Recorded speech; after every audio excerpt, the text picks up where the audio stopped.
Assalamualaikum warahmatullahi wabarakatuh. Baik, para mahasiswa sekalian, semoga pada kesempatan kali ini kita masih diberikan kesehatan dan kemampuan untuk senantiasa mencari ilmu dan meningkatkan kemampuan kita.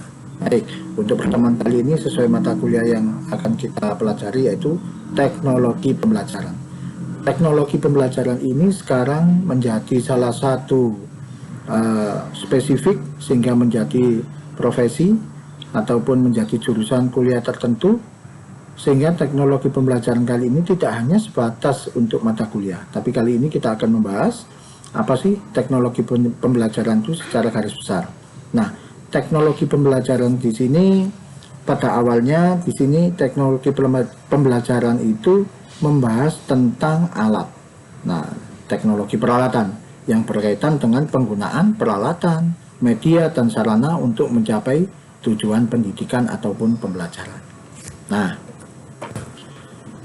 teknologi pembelajaran merupakan gabungan dari tiga aliran yang saling berkepentingan, yaitu media pendidikan, psikologi pembelajaran, dan pendekatan sistem dalam pendidikan. Di sini untuk mempelajari lebih lanjut, mungkin kita bisa melihat definisi tentang teknologi pembelajaran itu sendiri. Oke, secara singkat mungkin saya tidak akan menyampaikan semuanya. Kita ambil dari pokok-pokok dari definisi teknologi pembelajaran.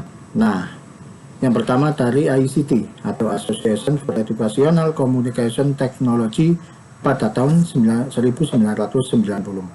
Sebetulnya ICT ini sudah mengemukakan pendapat atau sudah membahas tentang teknologi pembelajaran ini dimulai tahun 1963. Tapi yang paling relevan mungkin sekarang kita menggunakan definisi yang mereka sebutkan pada tahun 1994. Dan teknologi pembelajaran ini akan terus berkembang sesuai dengan kebutuhan, sesuai dengan perkembangan teknologi dari zaman ke zaman.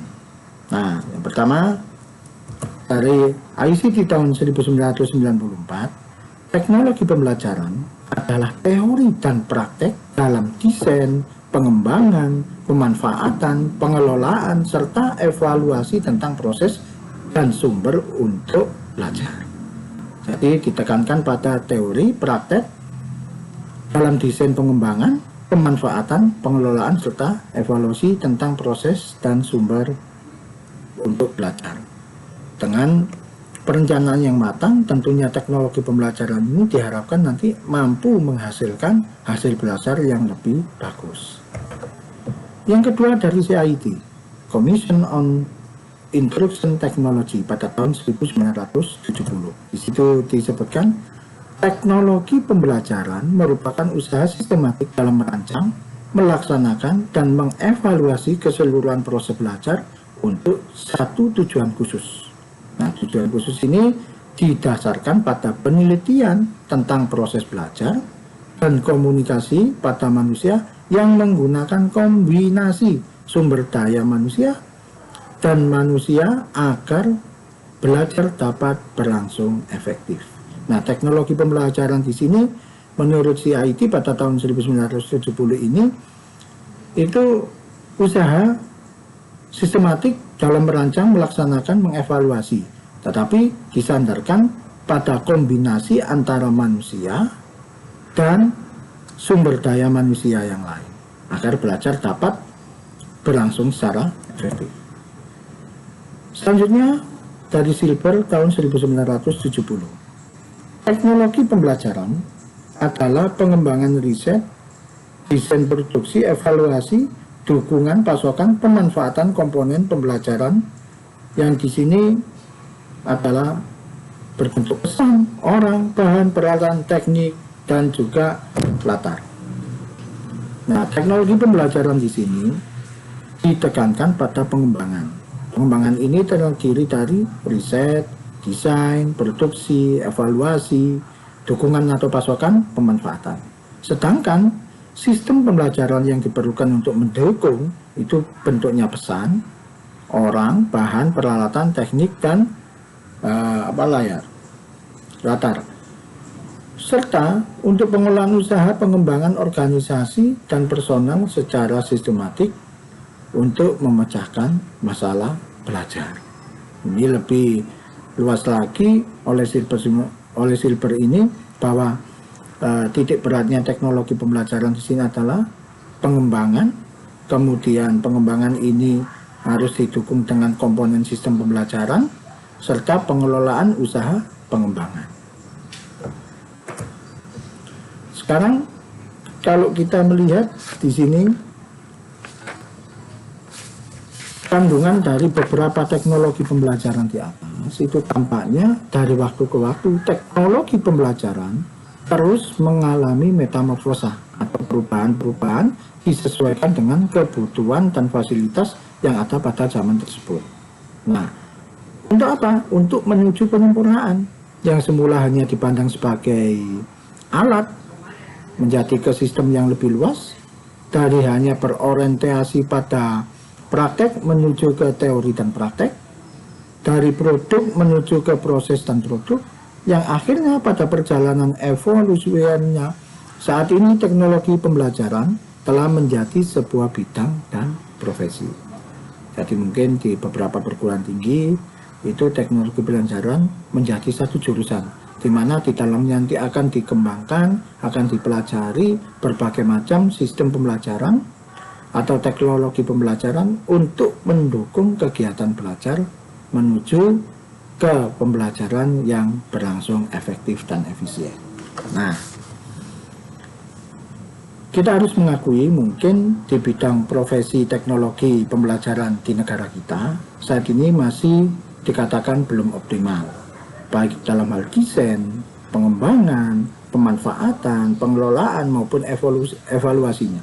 Kiranya masih dibutuhkan usaha perjuangan yang sungguh-sungguh oleh para praktisi, akademisi, peneliti maupun pihak-pihak yang membutuhkan teknologi pembelajaran ini, khususnya jelasnya adalah para guru maupun dosen. Oke. Untuk menunjang itu semua, teknologi pembelajaran ini mempunyai beberapa kawasan sesuai dengan beberapa definisi di atas. Kawasan tersebut yang pertama kawasan desain, pengembangan, kawasan pemanfaatan, kawasan pengelolaan, penilaian, perlengkapan, dan yang terakhir adalah kawasan evaluasi. Sebetulnya dulu pada muncul konsep teknologi pembelajaran ini masih hanya tergantung dari beberapa saja: desain, pengembangan, pemanfaatan, penilaian. Seiring berkembangnya zaman, berubah terus sehingga sampai saat ini secara garis besar kita bisa menemukan kira-kira 7 kawasan ini.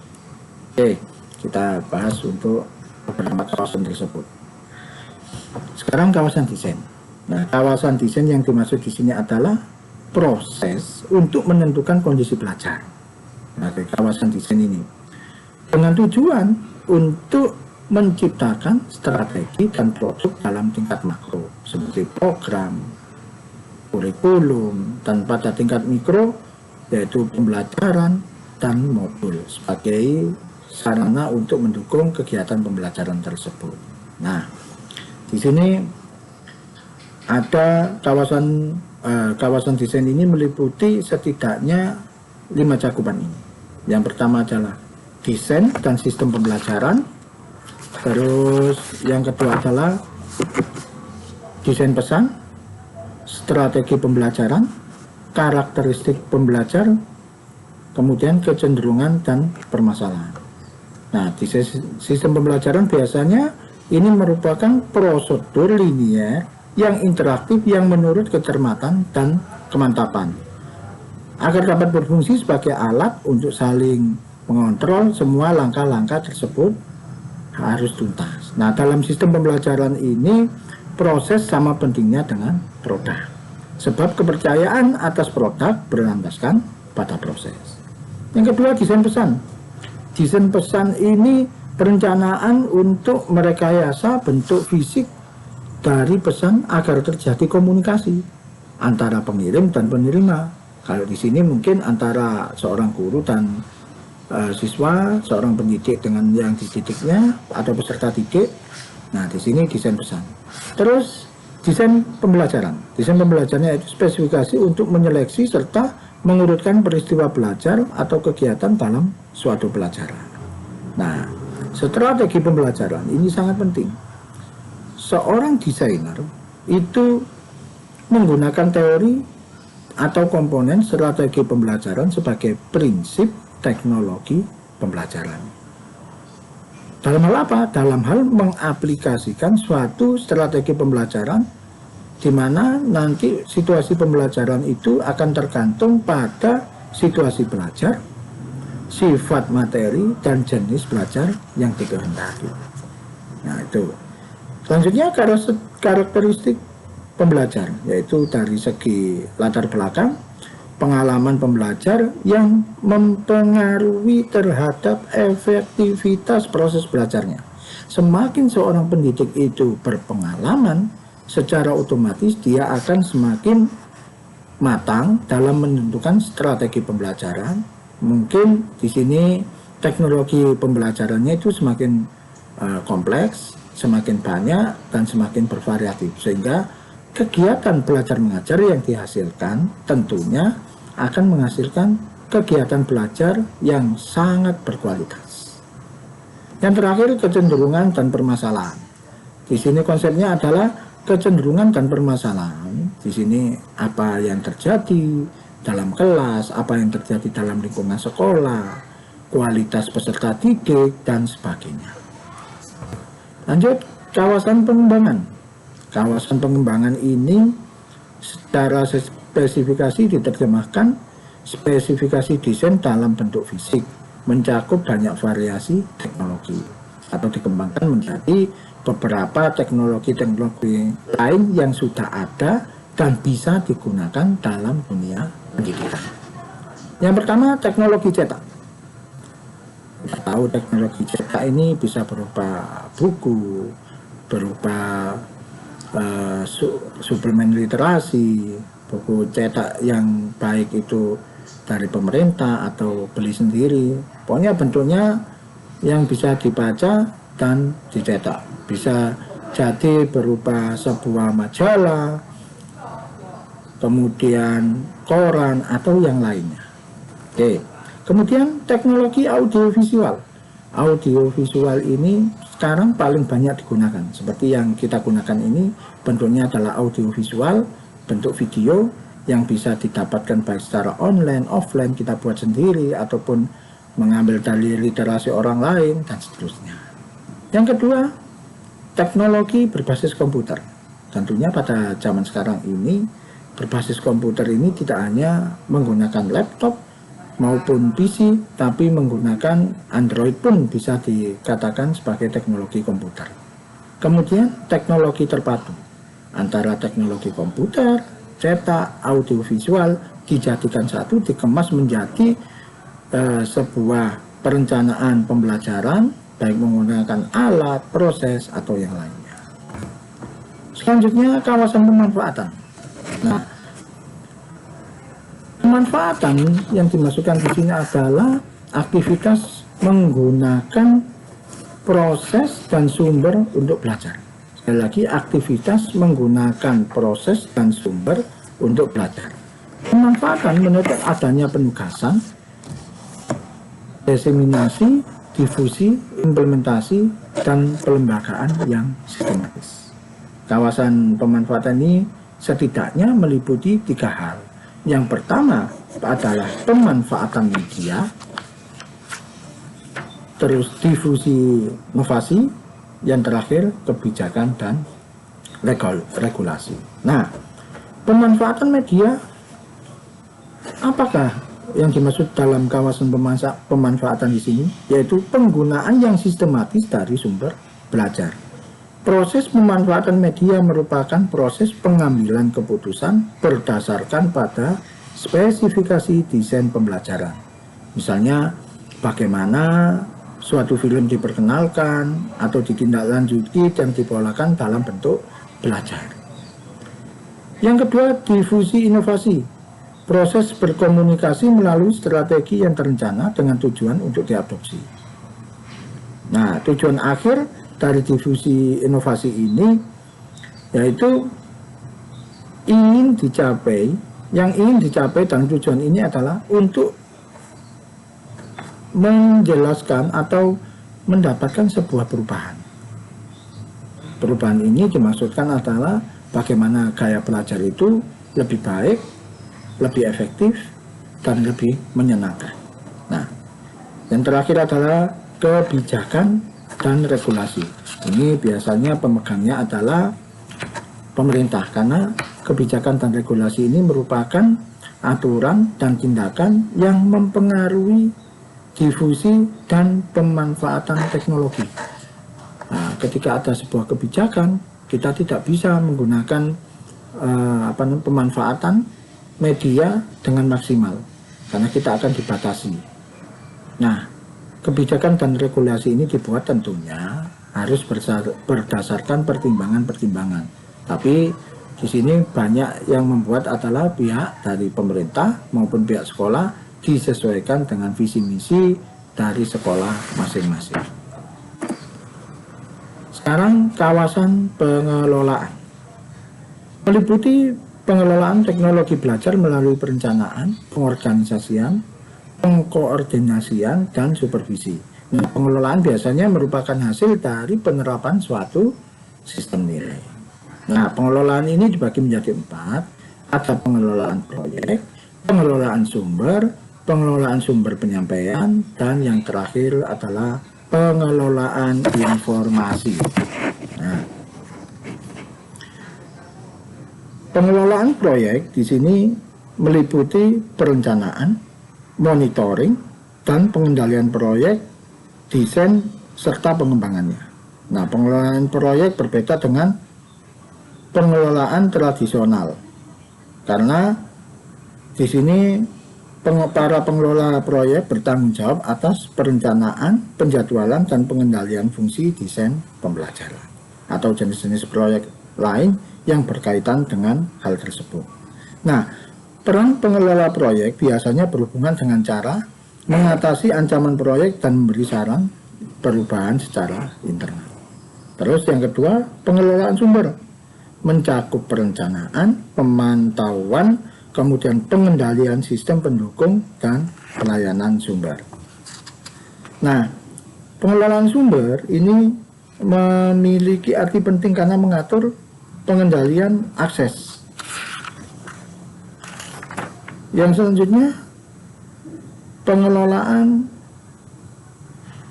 sistem penyampaian. Maaf, ini mungkin salah. Pengelolaan sistem penyampaian, bukan sumber penyampaian ya. Pengelolaan sistem penyampaian.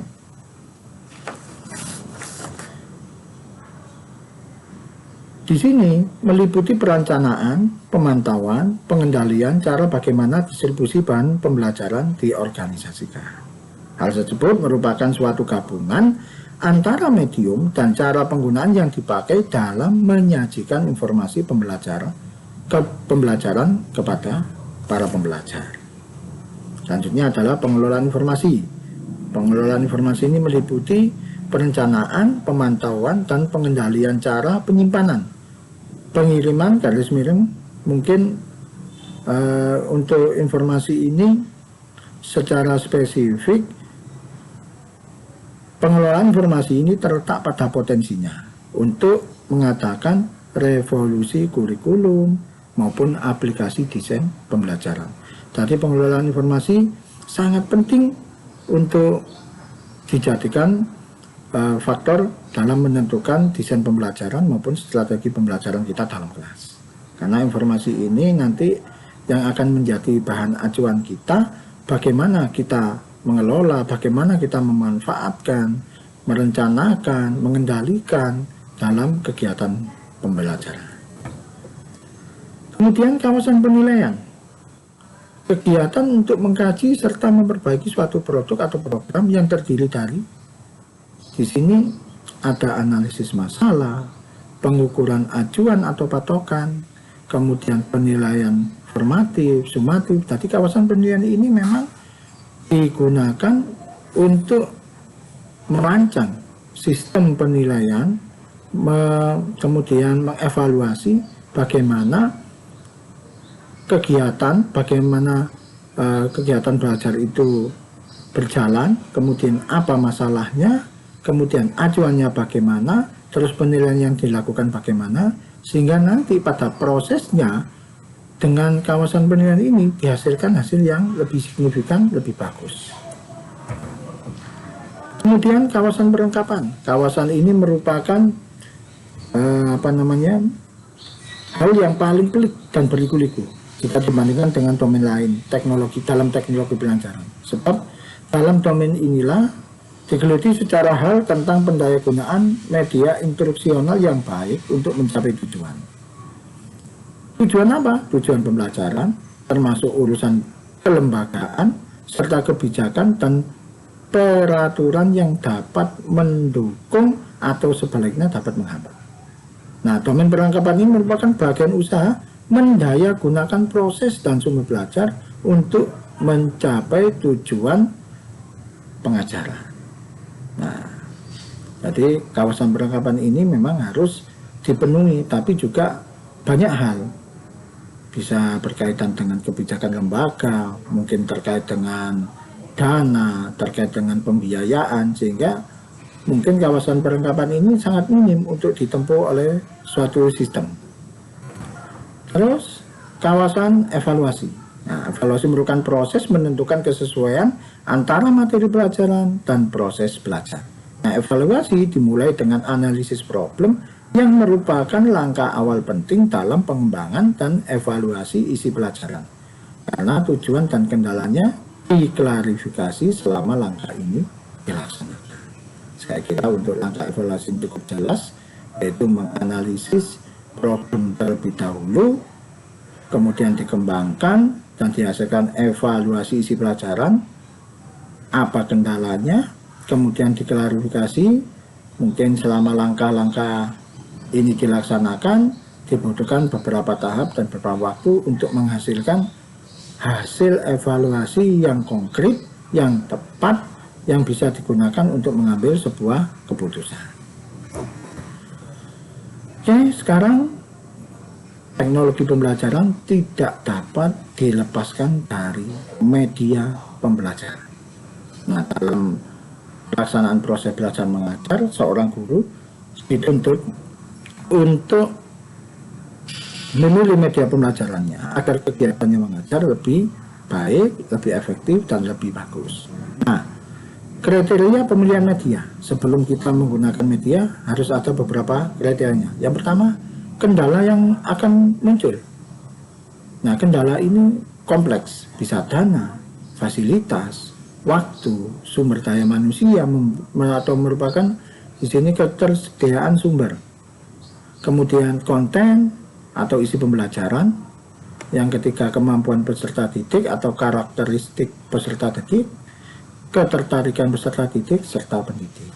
Nah, 4 ini yang harus diperlukan dalam kita memilih media pembelajaran ketika kita mengajar di suatu kelas, di suatu tempat. Apa yang kita pakai? Kira-kira dana yang digunakan bisa apa enggak? Fasilitasnya tersedia apa tidak? Terus waktu, sumber daya manusia. Tidak asal kita membuat teknologi pembelajaran yang canggih, yang hebat, kita buat dengan video, tetapi anak-anak tidak bisa mengakses. Mungkin kita gunakan online dan sebagainya, tetapi anak-anak untuk akses jaringan tidak bisa dijangkau karena ketersediaan biaya mereka, pemenuhan pembelian kuota, dan sebagainya. Kemudian konten isi pembelajaran, tidak semua kegiatan pembelajaran kita gunakan media canggih. Ada kalanya tentunya kita menggunakan media seadanya. Bahkan mungkin tidak menggunakan media pun anak-anak bisa mengerti.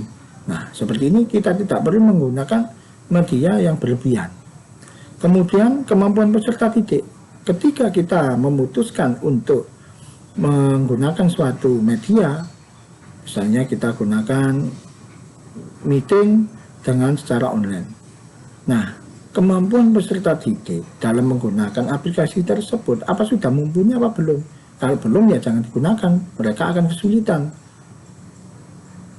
belum memahami materi kita, tapi mereka sudah kesulitan menggunakan alat yang kita pakai. Kemudian ketertarikan peserta didik setelah pendidik. Media yang digunakan harus menarik, terutama untuk siswa. Siswanya menarik, maka dia akan lebih mudah memahami, karena mereka mempunyai interest yang tinggi dalam memahami materi melalui media belajar yang kita gunakan. Selanjutnya, substansi pemilihan media pembelajaran sebetulnya apa? Intinya kita memilih media pembelajaran kalau kita kita bahas lagi, itu yang pertama tujuan pembelajaran. Tujuan pembelajarannya apa? Maka kita harus menggunakan media yang bagaimana. Ketersediaan fasilitas atau media, dana, dan waktu. Yang terpenting mungkin bagi anak didik kita harus memikirkan apakah mereka punya dana untuk ini. Kemudian keterampilan pendidik, dan yang terakhir karakteristik peserta didik. Yang paling penting dalam menggunakan media pelajaran poinnya adalah keterampilan pendidik atau gurunya. Kita tidak bisa langsung asal comot menggunakan media orang lain, kita gunakan di siswa, tetapi kita tidak memahami bagaimana fungsi dari media pembelajaran tersebut. Sehingga mungkin siswa juga akan berpikir, gurunya saja bingung bagaimana kita menggunakan media ini dengan materi ini. Makanya keterampilan pendidik itu menjadi tolak ukur bagaimana penyampaian materi lewat media pembelajaran. Oke, terima kasih. Itu yang mungkin saya sampaikan sebagai pelengkap dari bahan ajar yang telah dikirim. Semoga bisa bermanfaat. Kurang lebihnya saya mohon maaf. Assalamualaikum warahmatullahi wabarakatuh.